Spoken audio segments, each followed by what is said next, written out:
మావల దళిత యువకుడు వంశీపై జరిగిన హత్యాయత్నం కేసులో ప్రధాన నిందితుడు ఉష్కం రఘుపతిని పోలీసులు శనివారం అరెస్టు చేశారు. పట్టణంలోని డీఎస్పీ కార్యాలయంలో ఏర్పాటు చేసిన మీడియా సమావేశంలో ఇందుకు సంబంధించిన పూర్తి వివరాలు డీఎస్పీ ఉమేందర్ వెల్లడించారు. ఉష్కం రఘుపతి కూతురు ప్రేమ వ్యవహారం తెలుసుకున్న ఉష్కం రఘుపతి కిరాయి హంతకులతో 15 లక్షల రూపాయలతో ఒప్పందం చేసుకున్నాడు.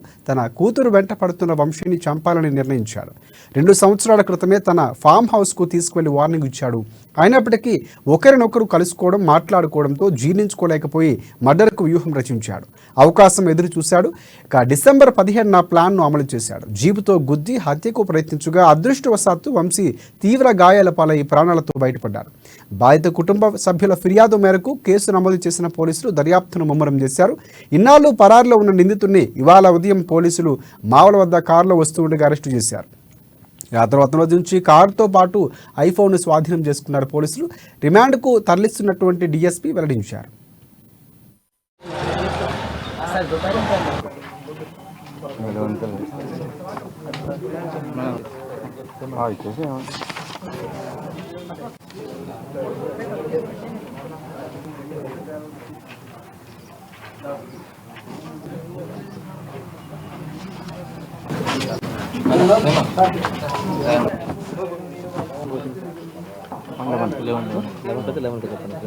కూతురు ప్రేమ వ్యవహారంలో కిరాయంతకులతో అత్యాయత్నం చేయించిన మావలా కౌన్సిలర్ ఉష్కం రఘుపతి అరెస్ట్. ఒక క్రెటా కారు TS01 EM 0099 మరియు ఒక ఐఫోన్ స్వాధీనం చేసుకున్నాము. ఈ ఆదిలాబాద్లోని మావలా కౌన్సిలర్ కొంచెం రాజకీయంగా ఆర్థికంగా ఎదిగిన వ్యక్తి.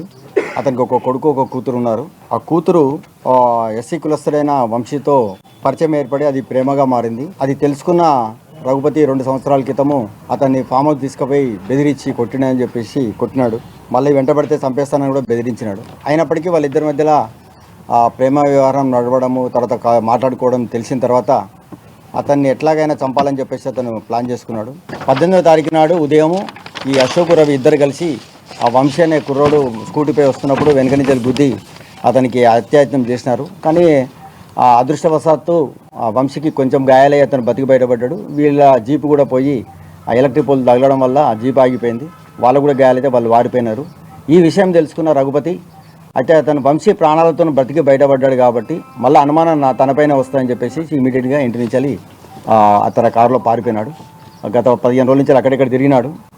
తర్వాత వాళ్ళ వంశీ వాళ్ళ ఫాదర్ ఇచ్చిన కంప్లైంట్ ఆధారంగా కేసు నమోదు చేసి దర్యాప్తు చేసి ఇందులో మొదటగా డిసెంబర్ 23 తారీఖు నాడు రవి, అశోక్, దిల్షాద్, రాజులను అరెస్ట్ చేయడం జరిగింది. తర్వాత వాళ్ళ కన్ఫెషన్ పోలీస్ కస్టడీ తీసుకున్న తర్వాత గంగన్నను కూడా అతన్ని సహకరించిన గంగను కూడా అరెస్ట్ చేయడం జరిగింది. ఈరోజు ఉదయం 11 గంటల సమయంలో మావల బైపాస్లో రఘుపతి వస్తున్నాడని చెప్పి సమాచారం మేరకు ఎస్ఐ మావలపై అతన్ని పట్టుకుని రావడం జరిగింది. ఇప్పుడు అతన్ని అరెస్ట్ చేసి అతని యొక్క కారును క్రెటా కారు తర్వాత ఐఫోన్ను స్వాధీనం చేసుకున్నాము. ఇప్పుడు రిమాండ్కి తరలిస్తాం.